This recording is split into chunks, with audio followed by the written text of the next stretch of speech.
স্বামীজির আমার ভারত অমর ভারত থেকে পাঠ করছি। রনি মান্না, পৃষ্ঠা সংখ্যা 130। সংকীর্ণ সমাজে আধ্যাত্মিকতা প্রবল ও গভীর, যেমন সরু নদীর স্রোত বেশি।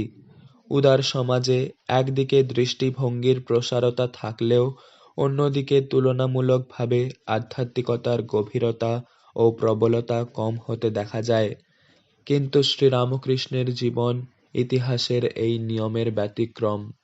এটা একটা অভূতপূর্ব ঘটনা যে শ্রীরামকৃষ্ণের জীবনে একাধারে সমুদ্রের চেয়ে গভীর এবং আকাশের চেয়েও উদার ভাবরাশির একত্র সমাবেশ হয়েছে। জয় স্বামীজি। স্বামীজির পত্রাবলী থেকে পাঠ করছি, পৃষ্ঠা সংখ্যা 305। স্মৃতি মাইতি, 21শে মার্চ 1895। নিউ ইয়র্ক থেকে মিসেস বুলকে লেখা পত্রের অংশবিশেষ। ভিতর থেকে যেরূপ প্রেরণা আসে সেভাবে কাজ করা উচিত, আর যদি সেই কাজটা ঠিক ঠিক এবং ভালো হয় তবে হয়তো মরে যাবার শত শত শতাব্দী পরে সমাজকে নিশ্চয়ই তাঁর দিকে ঘুরে আসতেই হবে। দেহ মন প্রাণ দিয়ে সর্বান্তকরণে আমাদের কাজে লেগে যেতে হবে। একটা ভাবের জন্য যতদিন পর্যন্ত না আমরা আর যা কিছু সব ত্যাগ করতে প্রস্তুত হচ্ছি, ততদিন আমরা কোনো কালে আলো দেখতে পাবো না। যারা মানবজাতির কোনো প্রকার সাহায্য করতে চান, তাদের এ সকল সুখ দুঃখ, নাম যশ আর যত প্রকার স্বার্থ আছে সেগুলির একটা পোঁটলা বেঁধে সমুদ্রে ফেলে দিতে হবে এবং ভগবানের কাছে আসতে হবে। সকল আচার্যই এই কথা বলে গেছেন ও করে গেছেন। জয় স্বামীজি। স্বামীজির আমার ভারত অমর ভারত থেকে পাঠ করছি। রিমি মল্লিক, সপ্তম শ্রেণী, পৃষ্ঠা সংখ্যা 140। যে অপরকে স্বাধীনতা দিতে প্রস্তুত নয়, সে কি নিজে স্বাধীনতা পাবার যোগ্য? আসুন আমরা বৃথা চিৎকারে শক্তিক্ষয় না করে ধীরভাবে মানবতার সাথে কাজে লেগে যাই। আর আমি পুরোপুরি বিশ্বাস করি যে কেউ কিছু পাবার ঠিক ঠিক উপযুক্ত হলে জগতের কোনো শক্তি তাকে তার প্রাপ্য থেকে বঞ্চিত করতে পারবে না। আমাদের জাতীয় জীবন অতীতে মহৎ ছিল, তাতে সন্দেহ নাই, কিন্তু আমি অকপটভাবে বিশ্বাস করি যে আমাদের ভবিষ্যৎ আরও গৌরবান্বিত। জয় স্বামীজি। স্বামীজির আমার ভারত অমর ভারত থেকে পাঠ করছি। সুহৃদ সামন্ত, দ্বাদশ শ্রেণী, পৃষ্ঠা সংখ্যা 14। শত শত শতাব্দী যাবৎ মানুষকে তার হীনত্ব জ্ঞাপক মতবাদ সমূহ শেখানো হয়েছে। তাদেরকে শেখানো হয়েছে তারা কিছুই নয়। সর্বত্র সাধারণ মানুষকে চিরকাল বলা হয়েছে তোমরা মানুষ নও। শত শত শতাব্দী যাবৎ তাদেরকে এইভাবে ভয় দেখানো হয়েছে। ক্রমশ তারা সত্যি সত্যিই পশুস্তরে নেমে গেছে। তাদেরকে কখনো আত্মতত্ত্ব শুনতে দেওয়া হয়নি। জয় স্বামীজি।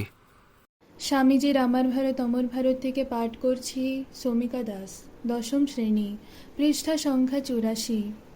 অনাসক্ত হওয়া, মুক্ত পুরুষের মতো কর্ম করা এবং সমস্ত কর্ম ঈশ্বরে সমর্পণ করাই আমাদের একমাত্র প্রকৃত কর্তব্য। আমাদের সমস্ত কর্তব্য ঈশ্বরের। জয় স্বামীজি।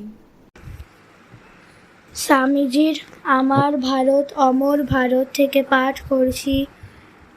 আস্থা চৌধুরী, সপ্তম শ্রেণী, পৃষ্ঠা সংখ্যা 83।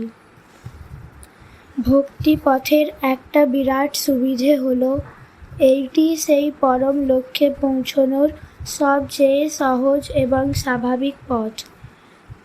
আর এই পথের বড় অসুবিধে হচ্ছে ভক্তি তার নিচু অবস্থায় প্রায়ই ভয়ঙ্কর ধর্মোন্মাদনার স্তরে অবনমিত হয়ে আসে। জয় স্বামীজি। আমার ভারত অমর ভারত থেকে পাঠ করছি। রোহন নস্কর, পৃষ্ঠা সংখ্যা 44। মানুষের ভিতর যে পূর্ণত্ব প্রথম থেকেই আছে তারই প্রকাশ সাধনকে বলে শিক্ষা।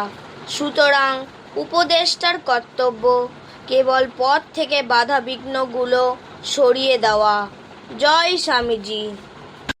স্বামীজির আমার ভারত অমর ভারত থেকে পাঠ করছি মৌমিতা পাল, সপ্তম শ্রেণী, পৃষ্ঠা সংখ্যা ৬৭।